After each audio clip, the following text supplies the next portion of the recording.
It's a practice. It's a practice to be present in an open, what are the words I want to say? Simple kind of way, with big feelings.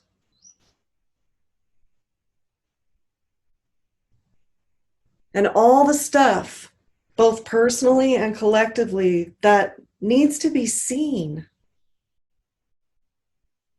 You know, that feeling, that profound feeling of, oh, I just wish I could be seen. I wish somebody would see this. We are the instruments of that. We are allowing through our presence, through our presence. But our presence is, what I'm pointing to is the unadorned, absolute, fundamental, essential presence that is within all of us. It's not more or less in anybody, regardless of their history. Awareness is not, it doesn't get doled out in measures. It just is. It's part of our experience. We're aware. We're present.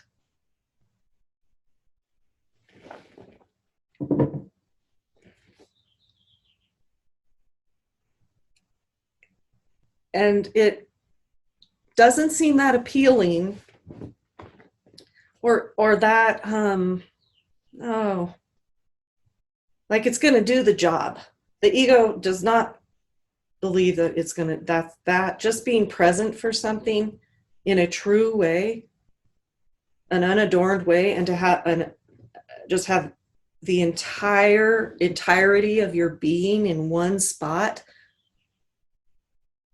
with the attention completely absorbed into what actually is occurring, that has any merit or value. The ego doesn't see that as having any merit or value, or that it's going to yield any results. But that's the big joke, because that's the only thing that ever moves anything. Truly. The minute that our minds and our narratives and our histories and our naming and our separate sense of things gets a hold of it, we aren't actually present for it. We are not. We're at least one step removed, and honestly, probably at least 10, 15, 20, who knows how many steps removed, if our minds are really heated up. I mean, we could be anywhere in time space, talking about the feeling from 1970, and you know what I mean? It's like it's everywhere.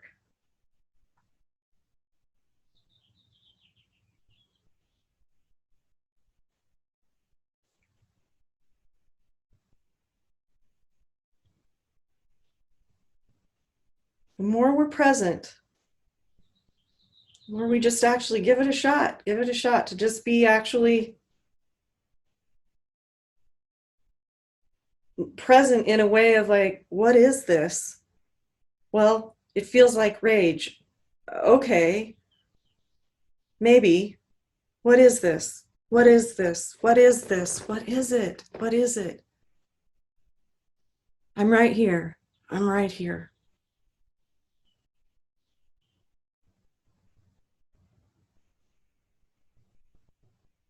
The miraculous thing is that it unfolds, reveals, and dissipates.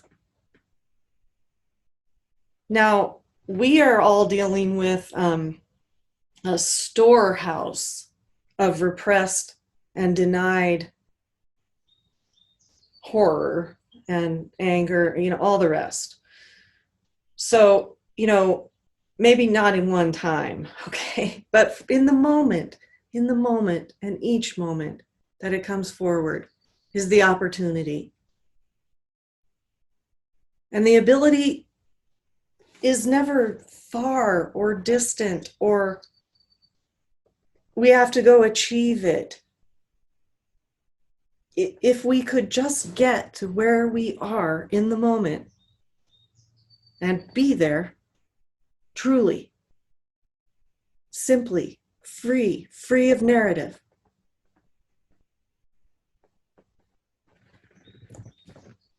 We are that which we are fundamentally.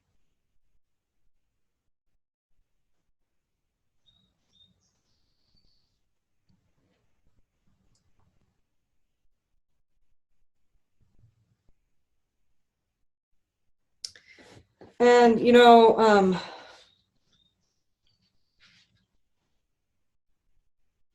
how to say it? The words can be tricky because it can come across as creating space or holding space, neither of which is possible. We don't create space, space is. We don't hold space, space is.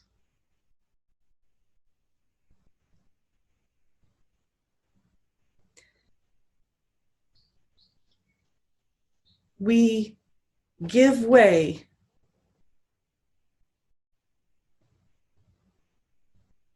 to our essential spaciousness.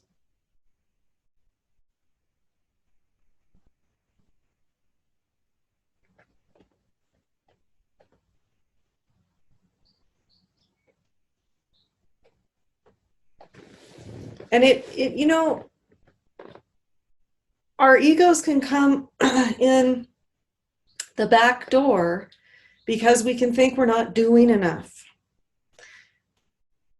We can listen to a narrative that says we're not doing enough, we're not doing it right. Other people are getting it, but we aren't. Whatever the backdoor ego will tell us, about trying to create a sense of unworthiness, separateness, and disempowerment because of the fear of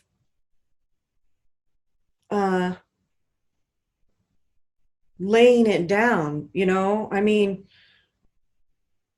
It's out of innocence and the goodness of the ego that it wants to make sure it's doing it, because if it doesn't, what the heck will happen? What the heck will happen? We can understand this, but it's so limited. It's like trying to use a hammer to cut paper. You need scissors, not a hammer. So the ego can't envision the way spirit works. It can't imagine it. It's beyond that. It's beyond it. So the noble, I've got to carry it, and I'm failing and I'm not getting it. And it sets up this idea that is a subtle idea and a subtle belief. Number one, in unworthiness, separateness. But number two, in that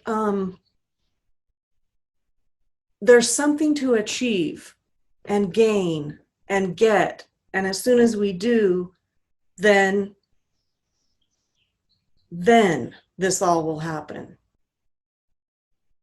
And it's a really difficult thing to communicate, but all of that, all of our parts of our being that we resist, even even that particular part, even that particular narrative about unworthiness has a resistance. All the parts of our being that we resist individually and collectively, which is just vividly happening, right? All the parts of our being that we are resisting are clamoring, hey! Those are all treasures. Treasures.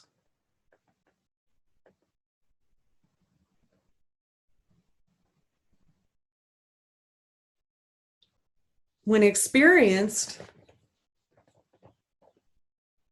challenging, tumultuous.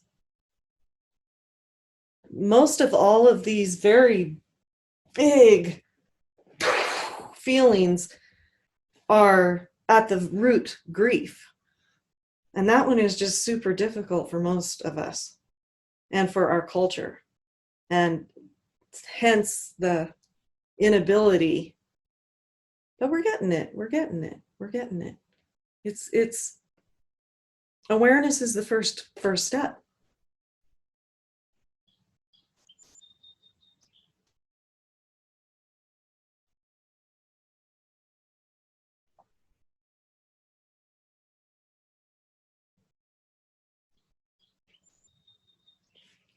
So the emotion sweeps in. And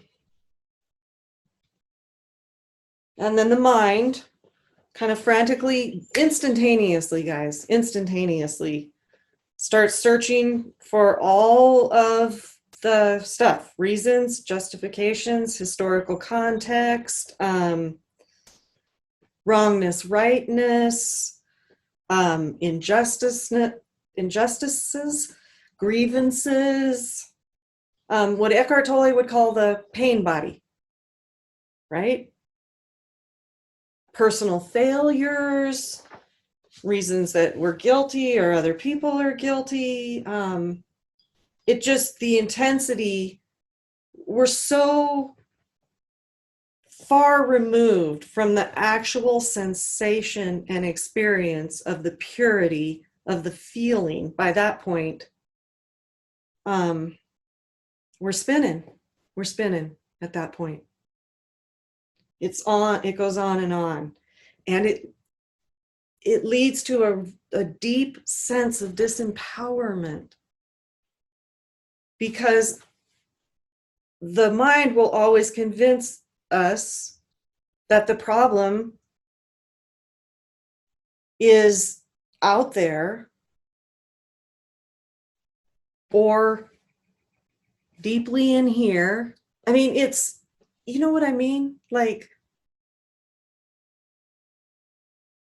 you feel disempowered when there's nothing you can do.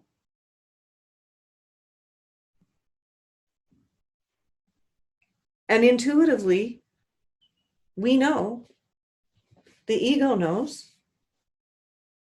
you can't really,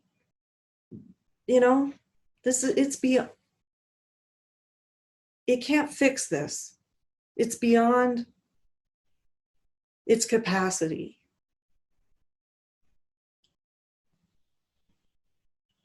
So intercepting this takes a great devotion and a realized presence. That's why we sit, or however we come into stillness and recognize stillness.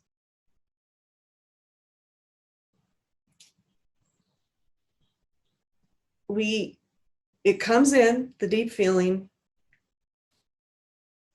Take a breath. Arrive. Just notice the sense of right here, right now. It helps to diffuse the fight or flight. Breath helps. And the recognition that you are where you are. We can try to project out of where we are because the fire feels too hot, and that's very understandable. We all do that. but it won't release the feeling.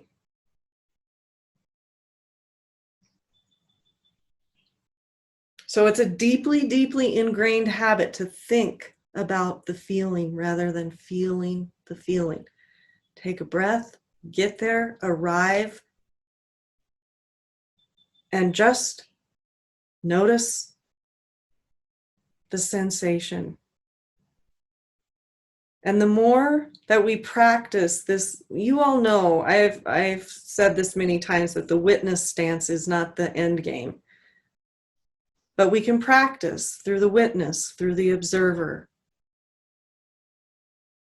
because that leads to the recognition of the fundamental self. The witness and the observer, the recognition and the awareness that, wow, there is something here that sees this experience.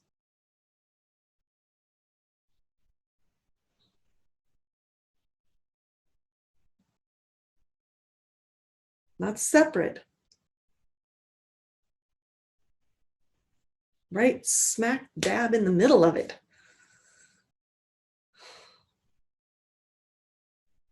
Amidst, essential to the experience itself. Presence. And we all find our way, but it's kind of a falling back into that. Not in an attempt to distance or remove. It's just a sensation of like taking one step back, as they say in martial arts.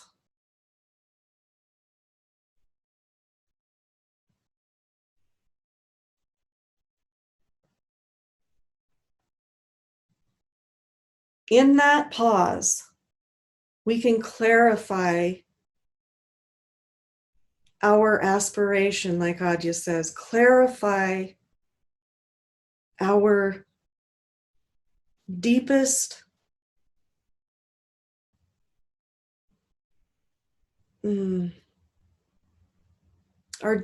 what we aspire for the situation, what we want, resolution, how we want things to look and be, harmony, love, all those things. Just bring that into consciousness in that pause.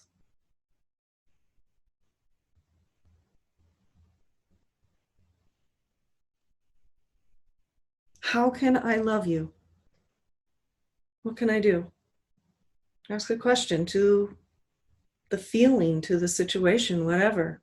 From that position, from that paused place, that it starts out as a witness. I'll just go ahead and use it, even though we all know it's not really the end game, but that position of seeing.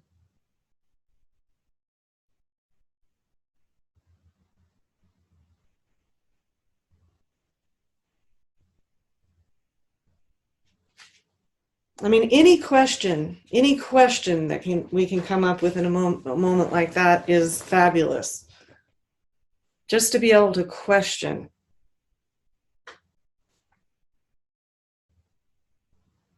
Brings in some space. Question what's being believed. Question the narrative that is already consolidated around the feeling and is already attempting to convince you of the description of the feeling.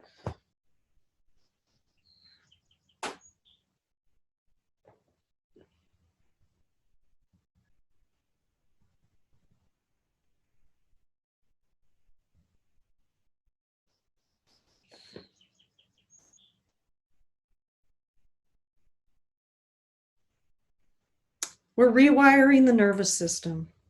And that doesn't just mean our own personal one.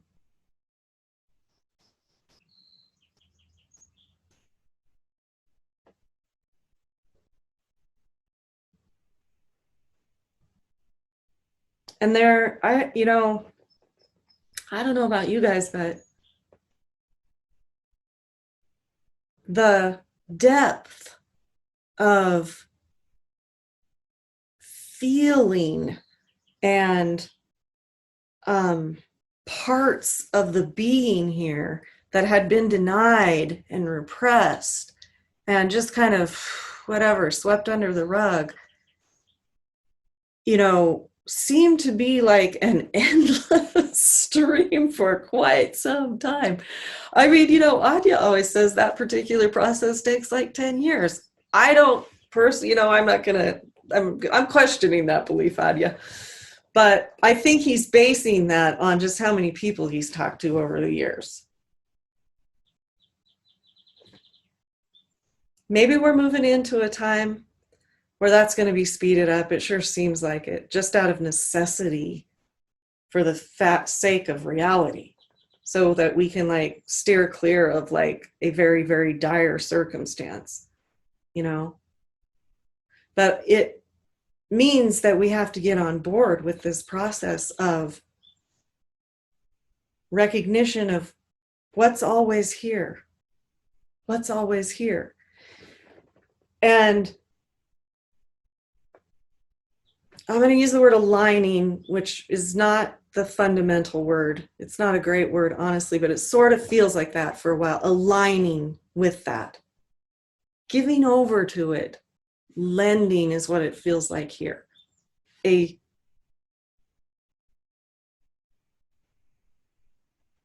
Just a giving away to that which knows, because I don't know.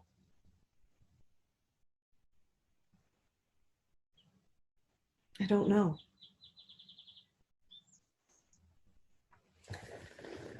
And this is where the mind gets real whacked out, to be quite honest. We can sit still to a certain degree, and not necessarily physically, but you know what I mean. Remain, abide, be still. And we can question, and we can see like, okay, yeah, I'm definitely telling this story. And yeah, in the heart of this rage or this love or whatever this big feeling is, this fear is just pure energy. But then,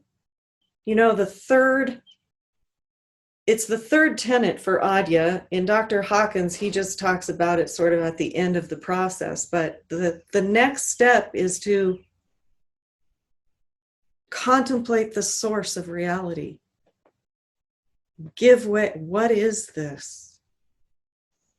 But we rarely get to there. We rarely get to there because the distraction of the feeling and the what I'm going to do about it is captivating. It's captivating. And even in our best attempts, it's lightning fast. But that's key. It's key. It's the way. It's the way. And it's not super fun to be read to, I know. And we're probably going to need to take a break here soon. I have some more stuff I want to cover, though. Can we keep going for just a minute here? Okay. But Dr. Hawkins is so funny. And, I'm not necessarily, and sometimes humor into it is so great. And I may not read this whole thing, but this cracks me up. This is his talking about how we kind of get sort of derailed by the narrative and the questioning every belief and the feeling every feeling and and we the next step of wow, what's here regardless of that? What's always here? Does it have a name? Does it have a color? Does it have a race? Does it have a history? Does it? Does it? Anyway. just cracks me up. It goes on and on. I won't read the whole thing. Okay.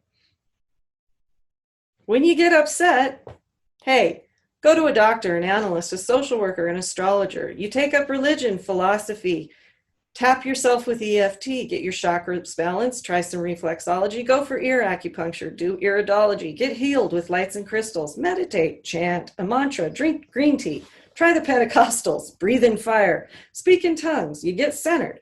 You learn NLP, try actualization, work on visualization, study psychology, join a Jungian group. He's not against any of this, you guys. He's not against any of it. You get Rolf, try psychedelics, get a psychic reading, jog, jazzercise, have colonics, get into nutrition, aerobics, hang upside down, wear psychic jewelry, get more insight, biofeedback, gestalt therapy, homeopathy, chiropractor, naturopath. Hey, try kinesiology, get your Enneagram type, get your meridians balanced. You get hormone shots, try cell salts, have your minerals balanced, pray, implore, beseech. You learn astral projection, become a vegetarian. Eat only cabbage. This goes on for 3 pages.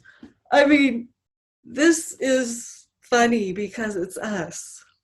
It's so funny. Oh, God. Cast an I Ching, do the tarot, hold hands in a circle, get high, renounce sex, go to the movies, have sex at the movies. Oh, all of this, just trying, we're just trying. We're trying so hard. We know, he goes on, therapeutic sandals, get grounded, get more prana, breathe out the stale black negativity, try golden needle acupuncture, check out snake gallbladders. Oh boy. Anyway, intuitively, we know that somewhere there is an ultimate answer. We stumble down dark byways into cul-de-sacs and blind alleys. We get exploited and taken, disillusioned, fed up, and we beautifully, innocently keep trying. Where is this blind spot? Why can't we find the answer? We don't understand the problem. That's why we can't find the answer. It's too simple, and we can't see it. The solution isn't out there, and we can't find it. We have so many belief systems that we are blinded to the obvious. But confusion is our salvation. For the confused, there is still hope. Hang on to your confusion, because in the end, it is your best friend and your best defense against the deathliness of answers and ideas. If you are confused, you are still free. And if you are confused, this book is for you. I'm keeping that close for a little bit right now. And when I am feeling something like the weight, I'm going to read it goes on for 3 pages and he's so funny. But you get the idea. All the time, all the while, in and through and amongst and amidst all the belief, all the narrative,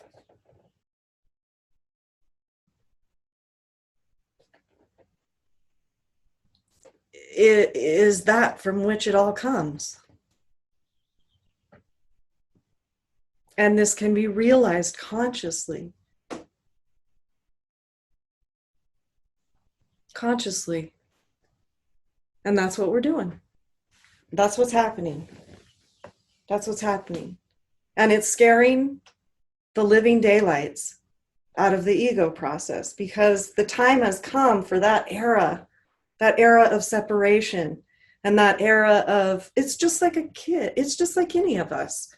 There was a time and a place for self-consciousness, little self with a small s, self-consciousness and self-absorption to take place. We individuate. And then there's a time and a place to come home. And that has traditionally been at death, physical death. But that's just not how it's happening anymore. We're coming home, the deathless death, as the Buddhists say. We're coming home before that.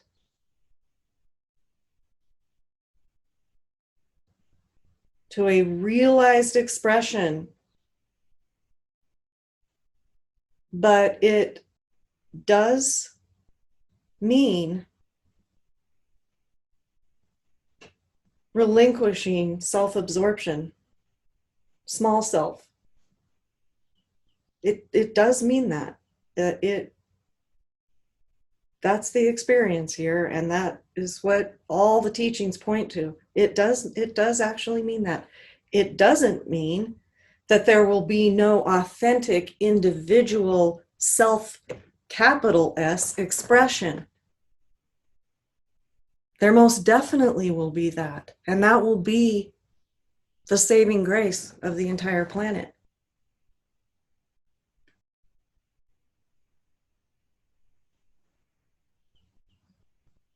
The ego thinks that it will like just sort of blip out into oblivion or melt into a puddle of like unambitious, no volition.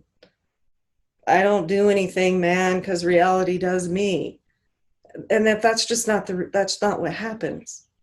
All that energy, all that energy that blooms life, that breathes life into each and every one of us, is available. And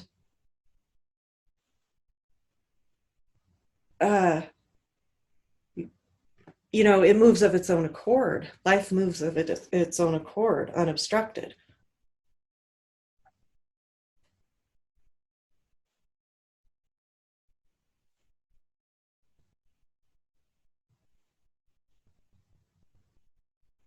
It feels like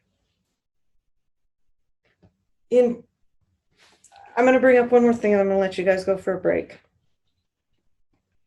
A long, long time ago, like when I was 19 years old, I took a course at the University of Oregon called Great Religions of the World. It was a year-long course. And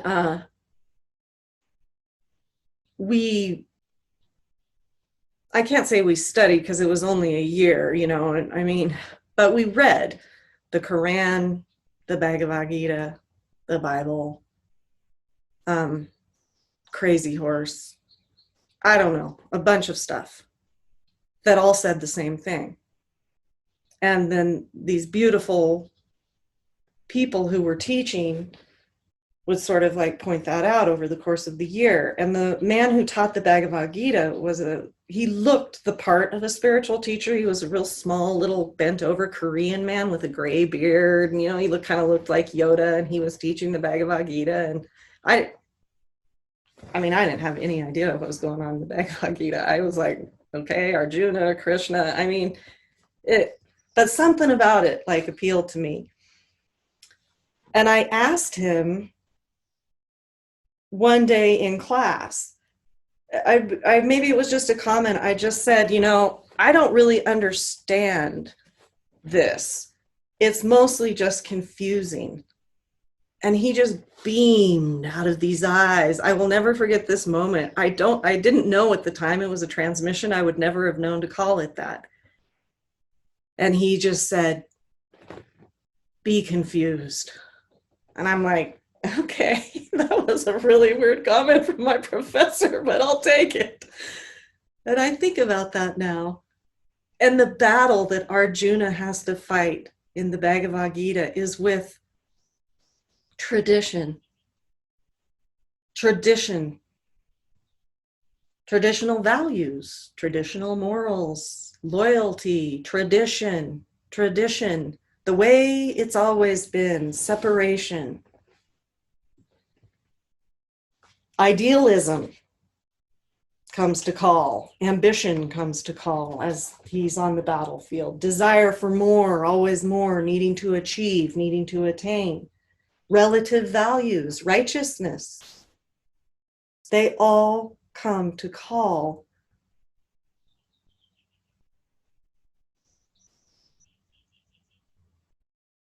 on this path. And in a time like this, where it's very tumultuous events that are absolutely part of us.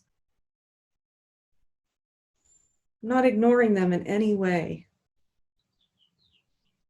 But when they are experienced from and as what never comes and goes,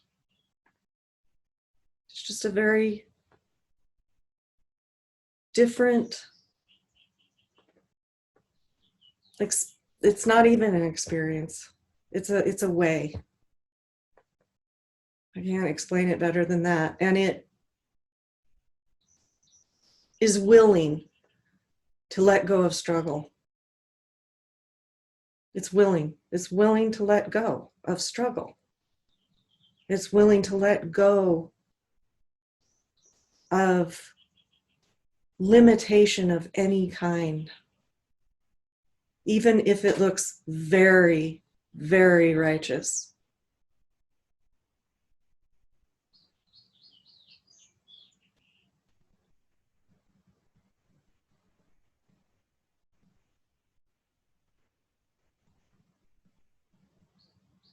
The revelation of source, I guess you might say,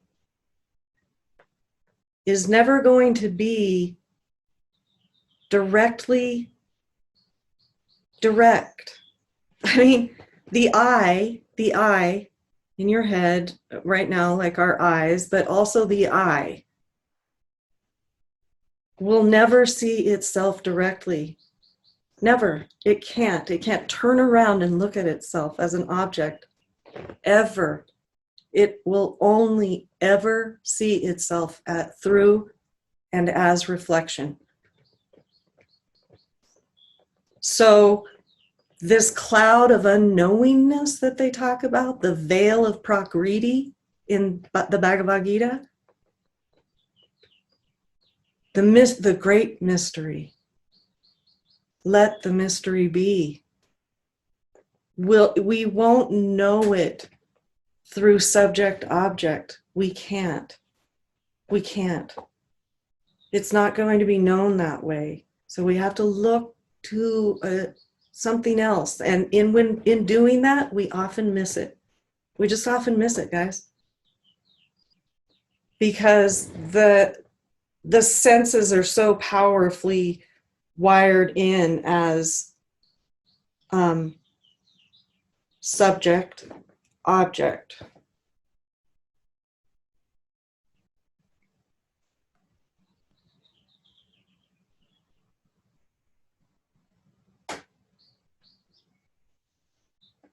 If you bump up against a wall of confusion and kind of stupefaction is the word that comes to mind. That's it. Be stupefied.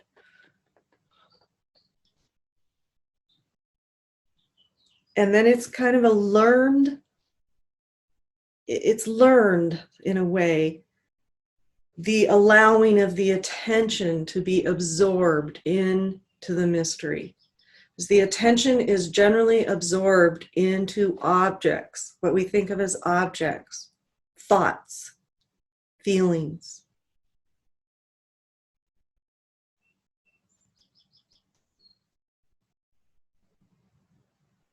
It's a very different sense to allow the attention to be absorbed into nothing. Nothing, nothingness. Presence in the purity of that word.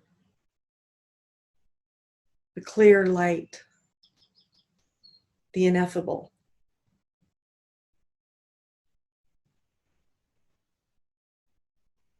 We mostly would rather do all that stuff that Dr. Hawkins is talking about.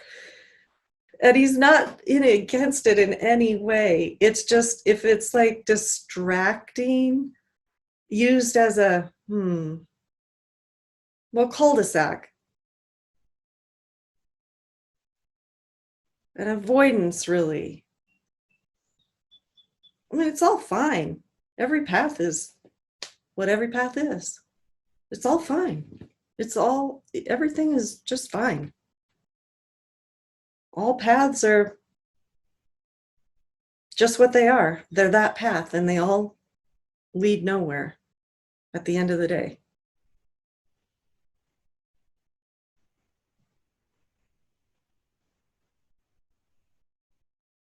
But this particular teaching, this path, is about the way beyond personal identity.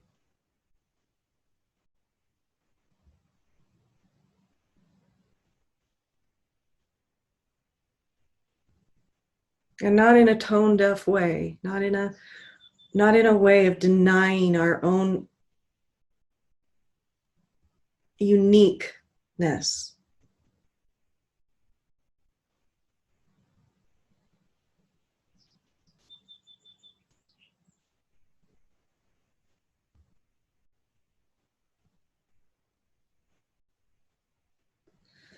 Okay, I think we should take a break.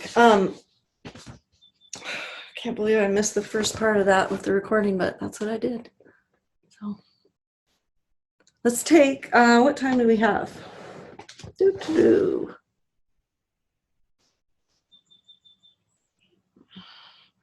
I don't even know. I can't even make my phone say the time. Oh, 2:20. So come back at 2:30? Does that work? Okay, see y'all at 2:30. Okay. You want to go first, Lise? Okay. First, I wanted to talk, I just mentioned something about astrologically, because you're so right on with this feeling thing. Right now, especially on this solar eclipse we've got tomorrow, it's really asking us to experience our feelings. You know, it's 0 degrees of Cancer, and Cancer's the home, the feelings, security, safety, all of that. And it's kind of quincunxing, which is a term, but Saturn, which is an Aquarius. So it's trying to learn how to do, I think, our feelings in a different way, like what you're talking about, not this anger and then feeling we got to go out and do something, because that's the only way we'll really make a difference. So my question is, okay, like this morning, I've been having all kinds of feelings coming up, and I'm just letting them run through me. I haven't attached narratives to them. I mean, I'll get visions, like, it might be about my mom or something, and I just let it go. It's just the feelings are coming up, or it can be about, I thought about Hawkins today and all kinds of stuff. But I've been really emotional, but I haven't been catching the narrative. So now, again, so when I'm letting those feelings come through, you said they're dissipating, right? Okay. So if the fact that I'm willing to feel the feelings for myself, and because I'm part of the whole, those feelings that I'm discharging, I'm also doing for the collective. Correct. It is one and the same. Okay, There's no difference there. So if I wanted to do service to the collective and to God, or all there is, or the wholeness, or whatever you want to call it, letting myself be open to feeling and letting them come through me and experiencing it, no matter what it is, or matter how deep or uncomfortable or whatever it is, that is how I'm contributing without really doing anything, even though I am doing something. That's it. Don't let that mind come in there at the end and say, okay, not doing anything. There's the narrative right there. Let's catch it. Yeah, right. So, yes, I'm doing a service that without doing something. Yes. Okay. Yes. Okay. All right. So I'm willing to go there, even though it feels sucky. And I've already been from grief to anger to sadness to joy. I mean, that's been my morning. So, but I haven't bit on it and said, okay, those assholes. I mean, I haven't gone there. So, okay. All right. Thank you. You just, Yeah. Beautiful, beautiful, beautiful, beautiful. Mwah. okay. All right. All right. Alrighty. And that devotion to that and the recognition, the putting it into context like you just did, the realization of that will move of its own accord towards wholeness, and there will no longer be a Lisa doing it. And when that happens, it's happening. Don't worry, don't strive. When that happens, the capacity is very, very exponentially, unimaginably opened. The individual I can only do so much.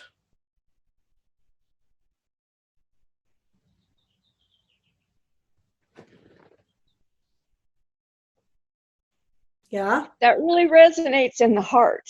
Yes. Because the heart is the capacity. Yes. Okay.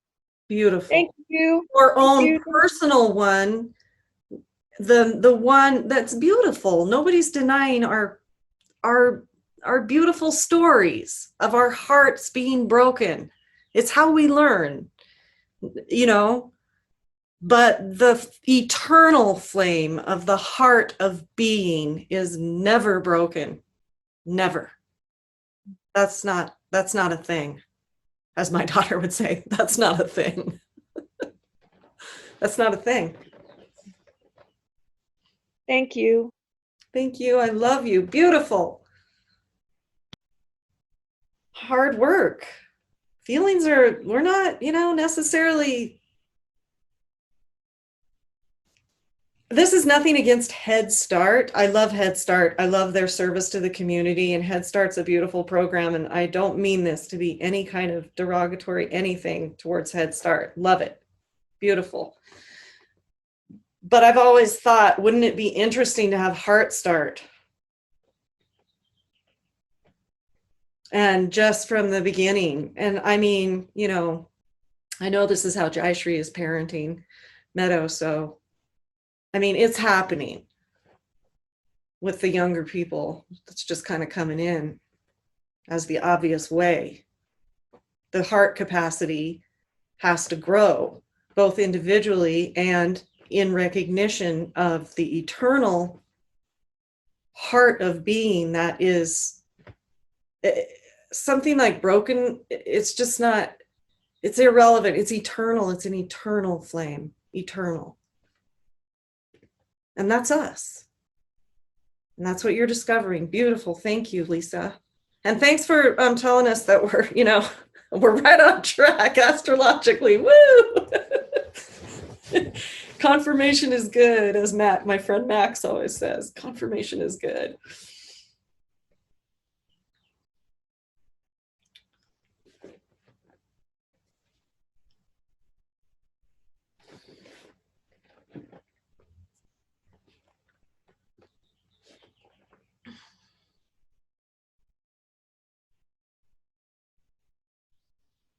Anybody else?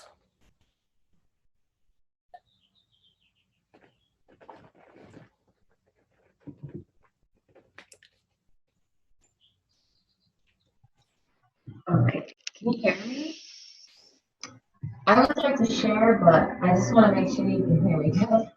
It's a little echoey, but I can hear you. Okay, I'm not sure how to fix that, but the listening and feeling the feelings and kind of even breaking it down as a sensation that's the first type of yoga that I ever learned. And it's really beautiful, the type of yoga, because they have you break it down as a posture. So say you're in, mountain pose, and as your arms, the sensations in your arms start to intensify, you bring all your awareness just to the sensation, and you just breathe and you hold it, and then you go into the second half of the pose where you bring your arms down and you don't do anything, and you just watch that energy. It moves on its own, and but there's no doing. It's just noticing it. And so there's a first half and a second half. And then there's also, while you're in the pose, the intention is to focus on the sensation, but the monkey mind does not stop. And so it's always like going back to the alignment of the posture or the breath or the, like what the sensation feels like, I guess, like on the felt sense for that story. So they talk about that on the mat, but then off the mat as well. So on and off the mat in life when that happens, and bringing in breath, bringing in like, okay, this was like burning, or this was like tingling, or it feels, just breaking it down like on a sensation level more than anything else, so you can really get into your body or into your feeling, so it can come up fully. And then one of my other teachers talked about during that time when the sensation is building, just to relax into it, like just to breathe and just try to relax into it, even if it's anger or rage, like just relax your body as much as you can, not to like force it to go away, but just to relax into whatever, not to label it, but just to relax into whatever that is with breath. And beautiful. Yeah, and I have been doing my yoga like I would imagine myself doing, on the mat. And this morning, I definitely connected the rage with the story, and I was like pissed off at someone, and I just got no sleep at all, and I was just so mad. We were camping, and this guy was just bumping music till like 3 or 4 in the morning out in the woods. And I was so pissed off the next morning, like this morning. And I realized how, after I was done saying all the things I needed to say about that guy, I was like, oh, I felt the feelings, but the part where I was bashing him, that part didn't feel very good. Like, once it was done, I was thinking, oh, okay, well, next time I could probably do it a little bit different and like not say the words, but just feel the feelings. So it's cool that we're talking about this. So yeah, it will be fun to continue to practice this and to see what comes up. Because yeah, lots of feelings. Lots of feelings. For sure. Yeah. Yep. Cool. Awesome. Yeah. On and on Thank you. that. Thank you. Yeah.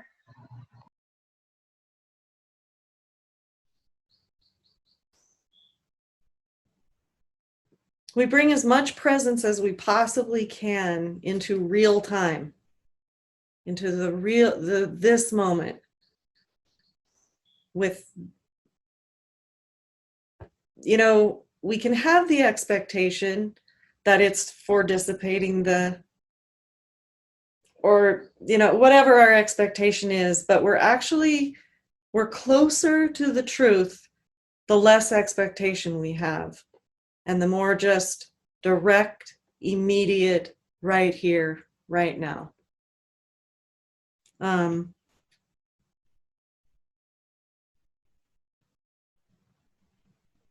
So it's just, but yeah, the breath and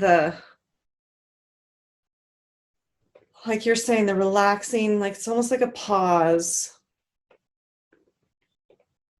allowing everything to be as it is, listening, seeing the narrative, not necessarily believing it, but everything's just allowed to be left to its natural functioning. Yeah. And the question, what sees this? What feels this? What is here? What was here when I felt the rage? What was here when I felt the fear? What was here when I was in the woods? What was here now that I'm on my mat? What is here is part of it. It's part of it.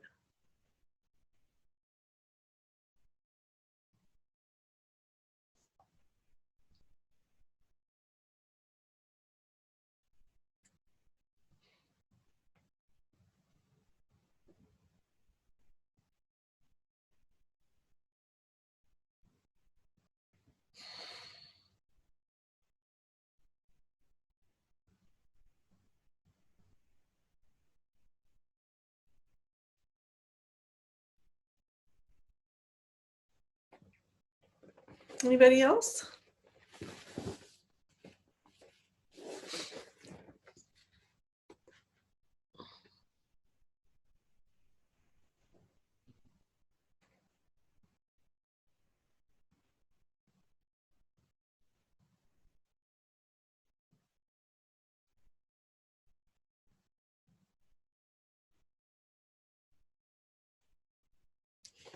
Hey, Mary.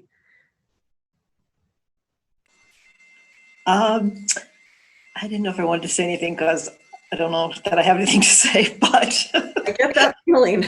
I know it really well. but I just have to comment on the timeliness of what you've had to say, what everybody's had to say, because for me personally, I I don't know, last weekend, some recently, I experienced just true rage. I mean, raging rage. And I haven't done that in That's all. not really your MO. No, and it really like so very long, so very long. And it was, I'll say, uncontrollable rage. I mean, I just came up like anyway, so very timely to have you, address feelings and practices about that. And I really loved Lisa's comments about feeling as a form of service, because I have a lot of water and I feel the big feels. And so that's just an interesting thing for me to think about too, as,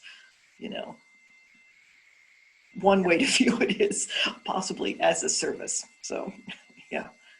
Absolutely. What is in one is within the whole. So if there is unresolved, unseen, denied, repressed, whatever, here, then it is reflected, in our world. And so the the the dedication and the devote, it's the same. It's like a rose is a rose is a rose is a rose. Anger is anger is anger is anger.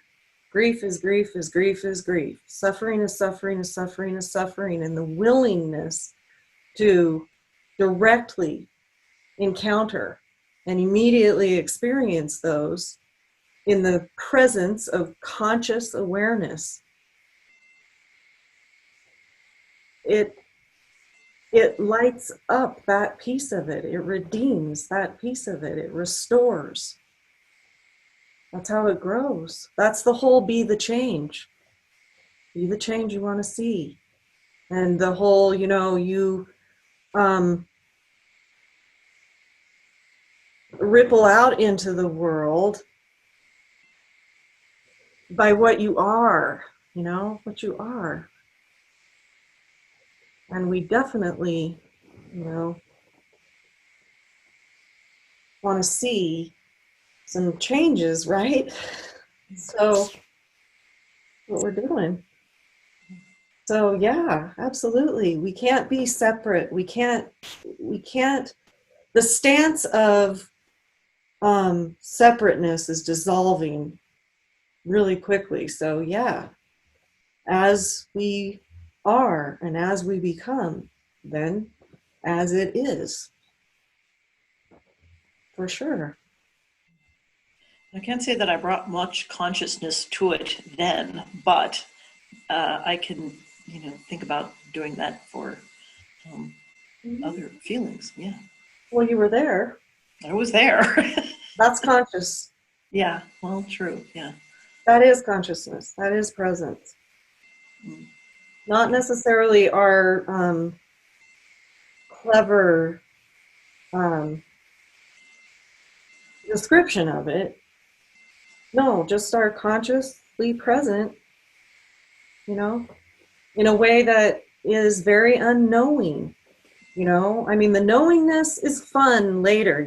It's like reading Hawkins with all his like, oh, we get to have all this fun doing all this stuff, or consciously making this like, or trying to talk about it, this class, trying to talk about it.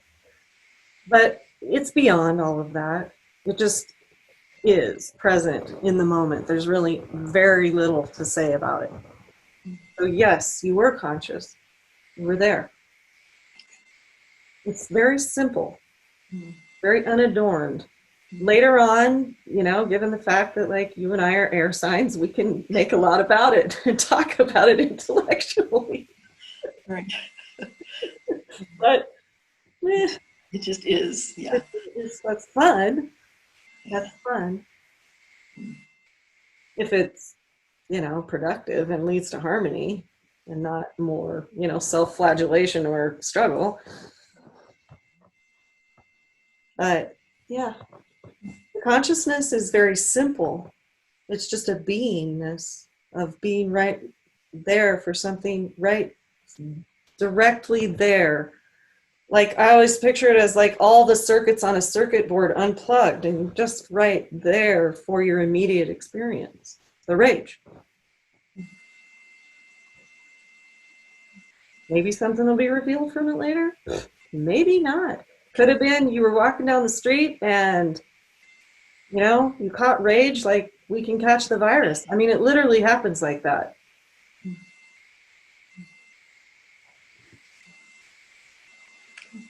Thank you.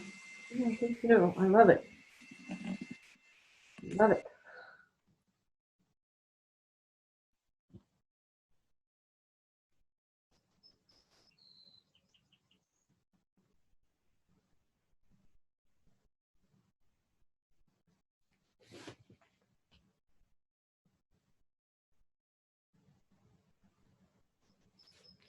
Anybody have anything they want to say?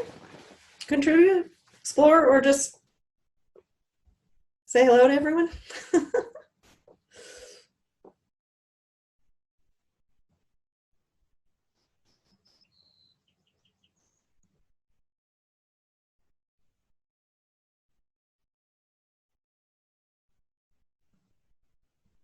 How is it over there in Portland, Caitlin? Are you in Portland or are you in La Grande? I'm back in Portland. Yeah, how is that? Yeah. It's good. It's felt pretty good. I went to a Juneteenth march yesterday, Oh, nice. and that felt really good. It felt really good. So that's nice. Mm-hmm. I always miss the land when I'm here, but Mm-hmm. but yeah, that march was really powerful, very lovely. Such just like you're talking about too, of like people just feeling feelings, but there's space for people to actually just feel, because that's the problem of not feeling grief and shame and anger. But it was so cool to see so many kids and babies in the march, and seeing kids on their porches watching everybody walk by, and little kids with their like power to the people fist and like seeing them with their mom, and like thinking about those conversations for those kids, people who this is like maybe going to be like an early memory for them. This moment, it was just, that's cool. Felt really powerful to me. So yeah. Ooh, thanks for sharing that. I can get the vision. I love that. Yeah, and it was everybody had masks on. Everybody's respectful space and distance, people drumming and chanting in the march. It was very, very cool. Beautiful. Wow. Yeah. That's a fun thing to get to do in the city. I mean, that you wouldn't necessarily get to do here. That's cool. It sounds uplifting. Yeah, to feel the like mass of humans who are like justice, freedom. Mhm. Yeah. Awesome. So, Thank you. yeah.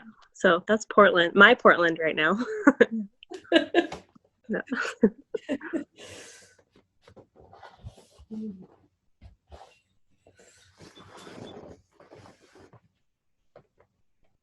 I love firsthand accounts of the beauty, because I do tune into the media a bit just to like, see what's going on in people's experience, but it's so slanted in one direction I mean, I don't mean that it's untrue or fake. I hope I'm not reading like those sources, but just usually the downside, not necessarily the upside. Yeah. There's one like nightly faction of the more radical, like PSU student, kind of more like young, fiery Hmm. people downtown, like really facing off with the police. But there's another march that goes from Revolution Hall every single night, and it's been, I think, just pretty much peaceful every single night for the last couple of weeks. Cool. But I thought of our Sangha because the one yesterday convened at Peninsula Park. Have you been to the Peninsula Park Rose Garden? So Yeah. all the roses are just like, so it was everybody gathered around the roses, and that park was the beginning of it. So it was like, what a perfect spot. I Yeah, love so that. out of all of us, yeah. Mm-hmm.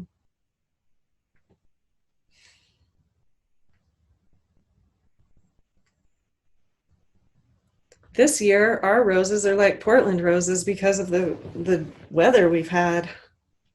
I'm going, oh, that's what they look like if you water them.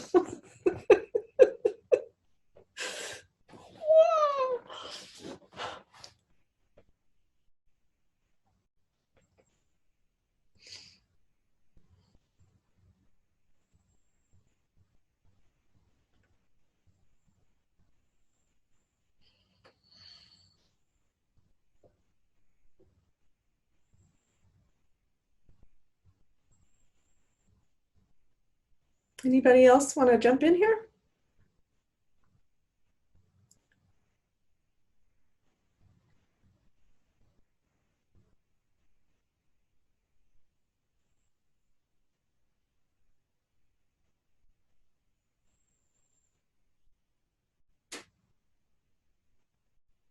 I had a couple of things I wanted to leave you guys with.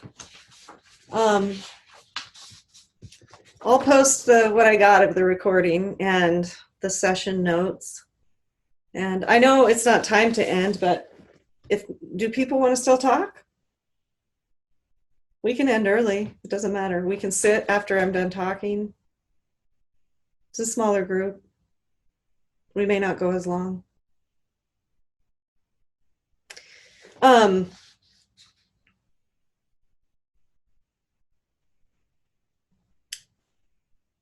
yeah, like I said, I had a plan that was going to be like kind of wrapping up and sort of pointing the best I can to fundamental, essential, absolute.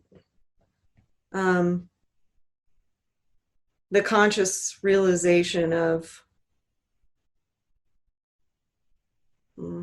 source,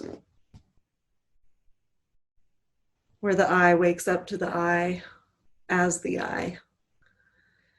But I just felt like, there's the word, felt.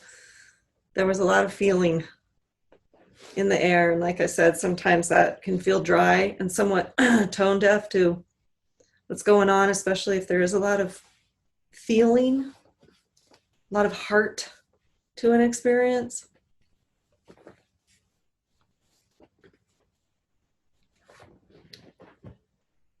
And then that got me thinking about heart, and all you guys have all brought it all up anyway, so we're in sync. But it did make me remember, I don't know. You know, these books have a bad rap, and I don't really care if they happened or not happened. I don't even know what that means, really, from an absolute point of view. Fiction, and I mean, but the Carlos Castaneda books, and I really enjoyed a lot in those books when I first read them. Um, and it occurred to me something that I remembered reading about a path with heart. And man, you can just get right on the internet and go Carlos Castaneda, Path with Heart. There it is, out of the book. Because I would never have been able to come up with like which one of the books or, anything. I thought I might read it. Anything is one of a million paths. Therefore, you must always keep in mind that a path is only a path. If you feel you should not follow it, you must not stay with it under any conditions. It's like Rumi said, what really matters is how quickly you do your soul's bidding. To have such clarity, you must lead a disciplined life. Only then will you know that any path is only a path, and there is no affront to oneself or to others in dropping it if that is what your heart tells you to do. But your decision to keep on the path or to leave it must be free of fear and ambition. I warn you, look at every path closely and deliberately. Try it as many times as you think necessary. There's no affront to you or others. But the question, and one that generally only a very old person asks, is, does this path have heart? All paths are the same. They lead nowhere. They are paths going through the bush or into the bush. In my own life, I could say I have traversed long, long paths, but I am not anywhere. I have not arrived anywhere. Does this path have a heart? If it does, the path is worthy. If it doesn't, it is of no use. Both paths lead nowhere, but one has heart and the other doesn't. One makes for a joyful journey as long as you follow it. You are one with it. The other will make you curse your life and struggle. One makes you strong and the other weakens you. Before you embark on any path, ask the question, does this path have heart? If the answer is no, you will know it, and then you must choose another path. The trouble is, we don't ask the question. And when we finally realize that we have taken a path without heart, the path is ready to kill us. At that point, very few of us can stop to deliberate and leave the path. A path without a heart is not an enjoyable one. You have to work hard to even take it. On the other hand, a path with heart is familiar and easy, and it does not make you work at liking it.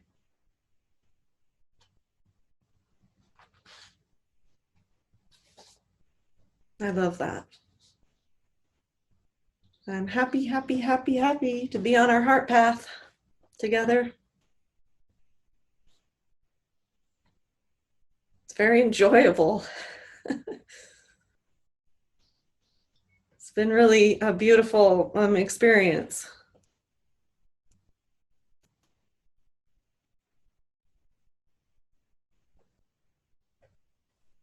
I just wanted to say thank you for the course and for adding this weekend too. Mm-hmm. There's time for just saying thank yous. Yeah, it is. Thank you, Caitlin. Thank you. I really appreciate it. I'm glad we had another one, I don't know why I felt like it needed to happen, but I'm happy it did. We'll have more, I'm sure. Now that this way of the genre of of technical stuff the resistance has been let go of, so.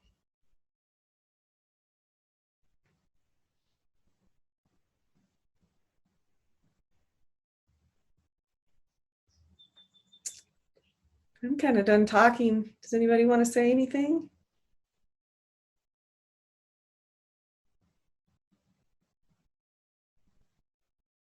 That song's still going through my head. School's out for the summer.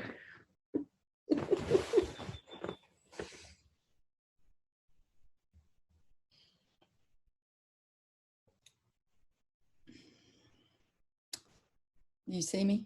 I can see and hear you. Okay. It's beautiful. Make sure I was being heard. I kind of feel a little bit like that commentary where you don't know what you're going to say, but you should probably speak. But I had an experience with my book group yesterday where everybody was all revved up about the current situations and talking about a lot of it and their ideas about how to step up and stand in and all that. And my heart was just stirred and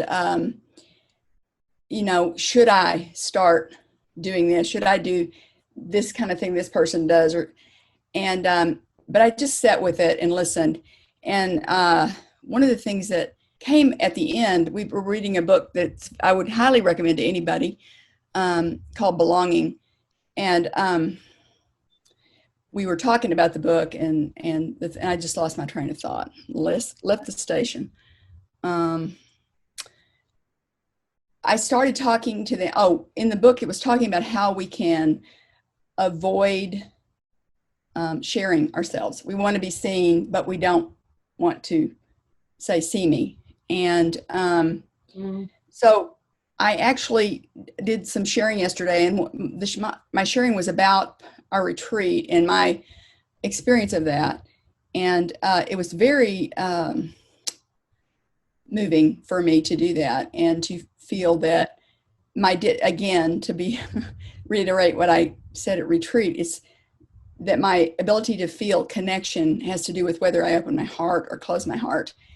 And so I did feel very connected. And I had a dream this morning that was, again, I was at a neighbor's house, a different neighbor than my other dream, which is very strange because I don't think I've ever had these dreams. But I was across the street at Cheryl's house, and I was walking through her house, and it was pretty far away from my house, farther than it really is. And I was walking through these rooms, and all the rooms were angular, and the structure of the house was angular. So it wasn't square and rectangular. It all had angle, and which is not the way it is. But the longer I was there, the more people showed up, and the more the food was there, and people were having a good time.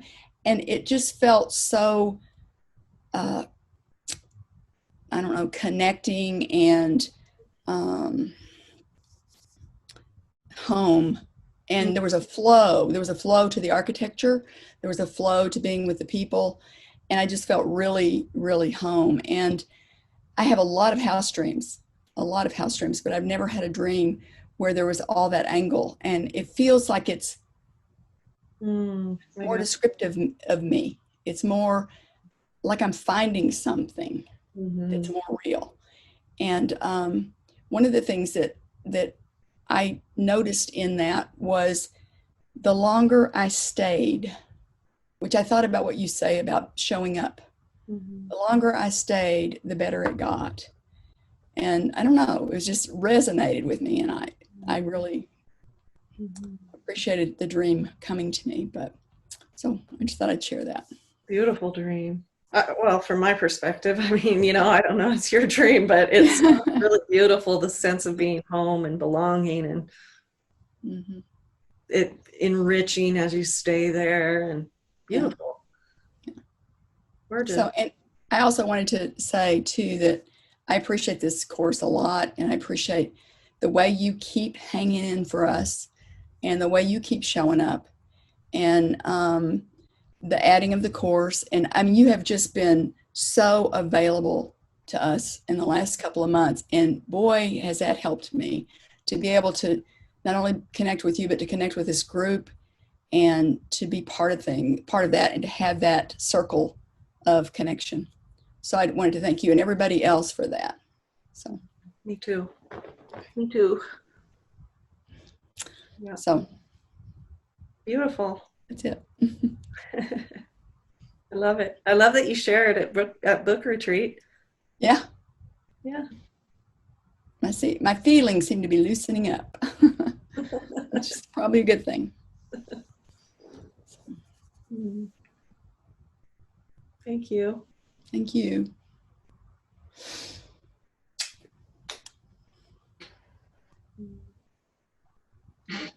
Hey, Jen, can you hear me? I can. Hey, Sharon. Hiya.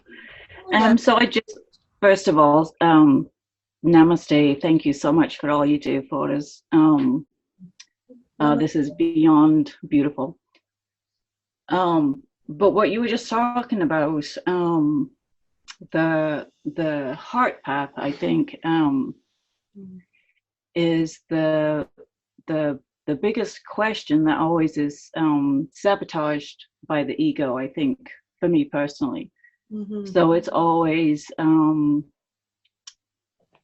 comes in as a question of, are you just getting sucked into something else? Another religion, another another wrong path.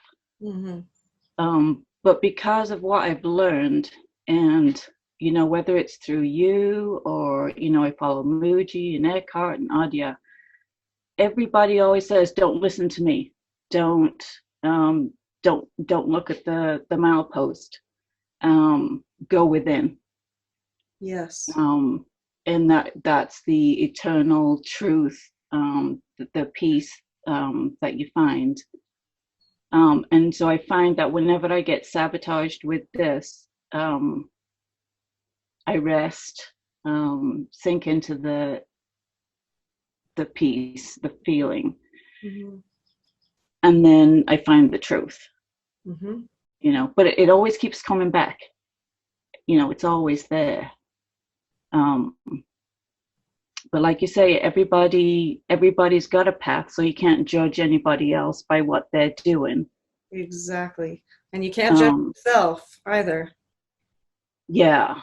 And so I've found that I've been a lot more gentle and able to sit with that, and understand that everything is, and it's where it needs to be. I do, it's funny, when Lisa was talking before, I've said, because I know nothing about astrology or anything, but I keep saying all week, it is just so emotional. and every day I'm like, bloody hell, is it a full moon again? Every day is like a bloody Monday, and it's like everybody is nuts. I mean, and I work with 90% men, and it's like they're all freaking hormonal and pissed off and mad, and it's like, what in the hell is going on? And every customer that's called is pissed off, and I'm like, good God, how much am I supposed to take? Yeah. Oh God, I have to get out for the walk and just find some peace. And so that's what I do, find me peace, is when I go for the quick walk at lunchtime. Perfect. And I just stroll, watch the birds, watch the trees, just gratefulness, thankfulness, gratitude. But it's like, you can just feel it. It's just thick in the air this week. It's just thick. Yeah. Yeah, grateful that you can rest and relax. Yeah. And to have this, is just, I'm just unbelievably grateful. Me too. I'm so glad that you're taking that time. That's so beautiful in the midst of it, because that's really what it takes, to recognize that even in the midst of all of what's just the upheaval, as we, puke all this stuff out that we've needed to, purge for so long as a society and everything else, and just finding that, just like I love that, like in an ordinary, like, nope, taking a little walk, Yeah. The other night I was walking up Fox Hill, and it was the first day they'd set up the testing over at the fairgrounds, and I was walking past and people were coming in. I got up the hill, came back down, and the poor fella outside in the sun was watching me, and I was thinking, I'm not bloody walking in there, but walked past with just such gratitude and a smile on my face, because it was like, grateful for your health. Yeah. Grateful for the fact that we can walk outside. Right. um, it's just finding gratitude in the smallest things. Absolutely. That's a real key. That is such a key. I'm so glad you're bringing that forward. That really, it opens things up for a new perspective just almost instantly. If you just tune into something that you're grateful for and it's beautiful, you know, it changes it. Mm-hmm. Yeah, I agree. It does for me too. All right, Yeah. I'm gonna get off. Thank you. Big love to everybody. I love this group. I love this group too. Thank you.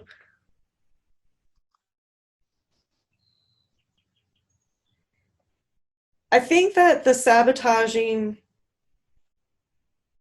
and I was trying to bring this forward about the feeling. It's like, it's so wired into our nervous system and the fight or flight aspect of our physiology that, and we're just not that practiced in it. We're practiced more at narrating and describing and naming and all of that. That when we get down here and we do start directly encountering everything. So, I mean, it's not only the revelation of poignant, precious beauty, but it's also the horror of, you know, man's humanity towards inhumanity towards man, and all the horror. So, directly encountering all of that at the heart's level, which is the path of the heart, it's necessarily bringing forward a rewiring of our nervous system, because, like, you're using the word sabotage, which I love because it does feel like that, but it also is just a reaction in the survival part of our nervous system to, like, no way, I can't experience that. I am too used to listening to it from a narrative or a description or a name, because it takes the pressure off, you know? It takes the pressure off of that just direct feeling. So yeah, beautifully described. I know what you're talking about. You can get down there, and it is easy when the direct experience is just hitting home to, like, sabotage somehow, you know, go. I don't know if this is what you were talking about, but, like, find a different, they're like what Dr. Hawkins was talking about in those 3 pages of funny stuff I was reading. Go find something, man. Go do something. And you know what? I'm not dissing that, to be honest with you. I mean, I think that playfulness and the fun aspects of life and things we do to, you know, we're not really having as much access to all of that right now, which is interesting, I think, because evolution is, like, really putting the pressure on, like, you gotta sit. You're like Mary was saying in one of our meetings. It's kind of stripping away the options for distraction. I'm not against distraction, but it's good to know, like you're talking about, it's super good to know when it's a sabotaging move. Or is it a wise move? Don't know, you know, you gotta ask, yeah, sense into that.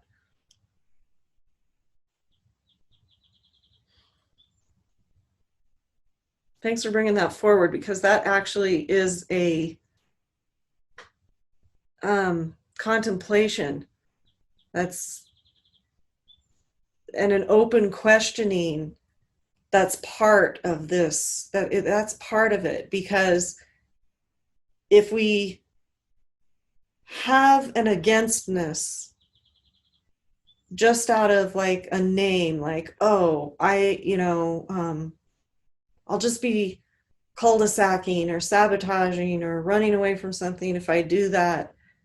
If we immediately jump to that, we have to look at it and say, you know, is that really true? Or am I just, like, trying to have some fun in a really hard time? You know, it's a continuum, there's levels. But we know And I hear what you're saying, Sharon. I know you know when, and I know in my own self too, when I'm like, you know, I'm believing something in my mind that has now taken me off to a fantasy world that really has nothing to do with the direct experience and all of that. So it's it's a great contemplation. Thanks.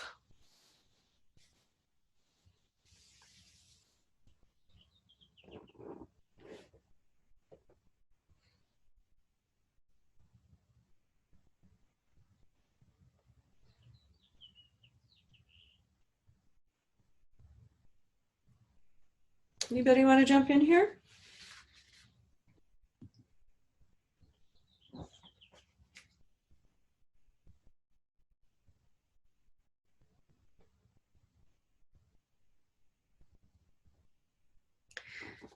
This is a nice segue. I'm going to read this and then we're going to say goodbye for now. This is the School's Out for the Summer, but it's just as the calendar began to say summer by Mary Oliver. I went out of the schoolhouse fast and through the gardens and to the woods and spent all summer forgetting what I had been taught, which I hope you do. I hope you forget everything I've said. 2 times 2 and diligence and discipline and so forth, how to be modest and useful and of service and how to succeed and so forth, machines and oil and plastic and money and so forth. By fall, I had healed somewhat, but was summoned back to the chalky rooms and the desks to sit and remember the way the river kept rolling its pebbles, the way the wild wrens sang though they hadn't a penny in the bank, the way the flowers were dressed in nothing but light.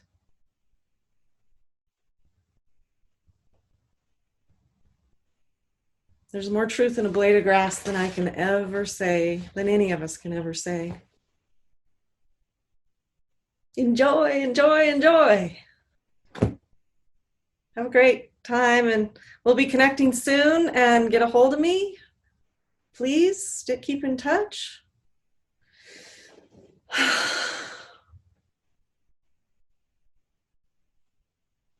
I love you, I love you, I love you, I love you, I love you, I love you, I love you, I love you. Thanks, Sharon. Thank you, Jill. I love you. Hey, dear ones. Go be yourselves. Thank you. Jen.